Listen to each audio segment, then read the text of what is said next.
Ladies and gentlemen, boys and girls, back with the 2033 season preview. Orioles predicted for 110 wins. I actually think it's probably a projection because they're using these projections, I would imagine. But hey, so 110 wins is our prediction and or projection, which the next best team in the AL is 93, Luis Patino and the Astros. In the NL, we've got the Brewers at 97, Cornhuskers of Miami, of course, at 94. Our offense at 876 runs. You can see the next best in the AL is 727. In the NL, though, a couple teams. The Nats at 917, the Brewers at 903, the Rockies, of course, at 924, but they're playing in cores. And then ERA-wise, 3.47. The next best is 3.55 with the Astros. I don't think any in the NL. No, only two teams are even below 4. Top hitters, we've got Concepcion, Armendariz, and Maldonado all in there. The three-headed monster. None of our pitchers, but that was the case last year when we had the best bullpen and best starters ERA in the league, so whatever. Vlad Guerrero is still here doing things. And any real... Oh, Fernando Tatis also here. I think Juan Soto would be here, but he's out the first 3 weeks of the season.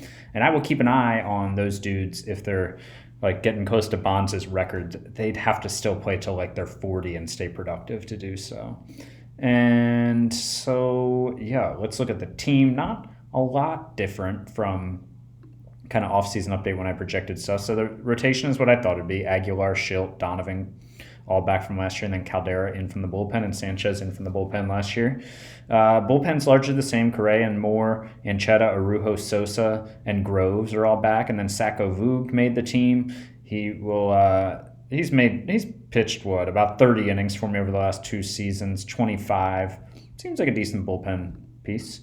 And then Willie Gomez, who is 28 now, but really getting his first crack here at Major League pitching. You know, I think he seems like maybe a long reliever for a couple of years while he's making the minimum, maybe a 5th starter if I have an injury. Nothing more than that, but that's fine. You need players like that. Lineup side of things, Salmel beat out, Pradas for catcher. Even though Pradas had a little bit better catcher ability, Salmel switch hits. Trujillo's righty, and so is Pradas. So Trujillo struggles a little to hit righties, so I wanted Salmel in there to play maybe twice a week against righties to give Trujillo a little bit of a break and also have another lefty bat in there against righties. And then everything else about as expected. Armendariz, Sandoval, Stewart, Angeletta. Of course, Angeletta sliding over to shortstop as the full-time starter there for the first time in his career. Ortega, Sanchez, Concepcion, Maldonado, all the same from last year. Enriquez won the battle for the backup infielder, 2026 9th-round pick. He's just hit everywhere, and I don't really need an amazing glove backup because all my starters are decent with the glove. And, I mean, let's look at that. Yeah, I mean, look at his WRC plus. Since like A-ball, he's been 20 to 30% above league average. So looking forward to him getting some time. And then Jeff O'Brien, my first-round pick from 2027, will be my 4th outfielder. You know, good luck getting at bats with the guys that I have, but he's a good fielder. He can play left and right very well. He'd also be fine in center if we needed him there. Hasn't really lit it on fire. I mean, he was fine with the bat in the minors. A 112 WRC plus coming up. That's pretty good, but at the upper levels the last couple of years, you know, that was heavily inflated by one monster year at A-ball.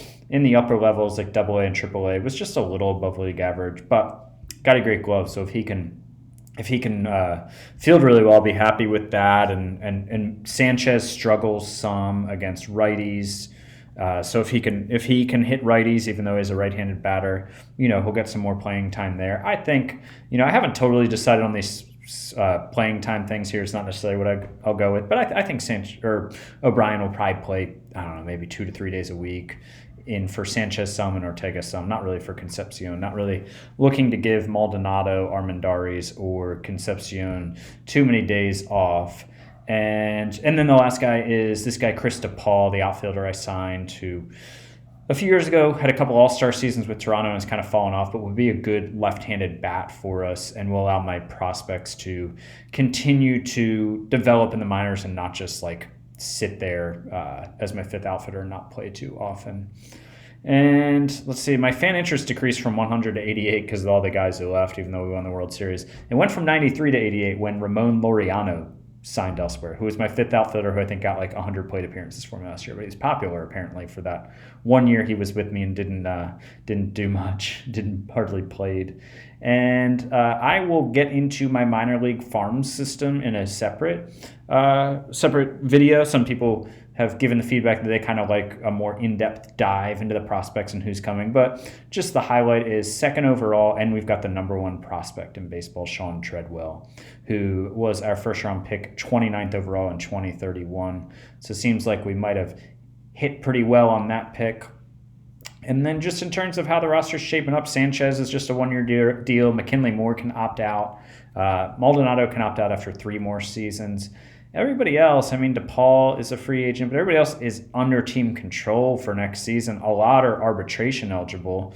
You can see in 3 years, even though we've got multiple contracts dropping off the books, our payroll is still projected to be $142.9 million already for that season, and that could go up with the way some of these guys are playing, like Concepcion and Ortega. So I'll try to sign some of them at the same time, like I was saying in one of my other posts or videos. Guys like Stewart, Angeletta, who are due for steep raises. I'm just not sure how much I want to commit to them. Like Angeletta is a $12.1 million guy. Not sure he's that guy, but this is his year to prove it. So I might be doing some extensions as the year goes on. We'll see. And let me think, was there anything else for me to cover here? Oh, Jesus Corrales, one of the guys I didn't sign because of his, and that's how he spells it, maybe. No. Oh, there's an A in there. Okay. I won't make you suffer through my spelling. I'll just go to the Dodgers. So Corrales already hurt, which is why I didn't sign him. Elbow inflammation. He's out for 2 months. And then the shortstop, who I did not bring back because he wanted 6 years and injury concerns, he's also already hurt. He's back in a day, but he missed most of spring training, wrecked injury proneness, and he's on the first year of a 6-year deal. So he's awesome, but good luck with that injury issue. And one thing I meant to show in the preseason predictions for those who have noticed, I don't think I mentioned this earlier, sorry if I did. The Brewers, Pirates, Cubs, again predicted to come in the top 3 here. I need to go back and look at how, I think they've had the wild card, it seems like.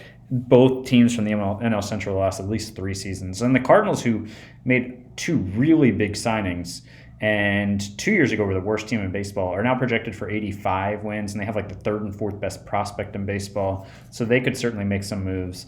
The Padres and Dodgers are still a little hungover from ruling the 2020s and haven't quite bounced back yet.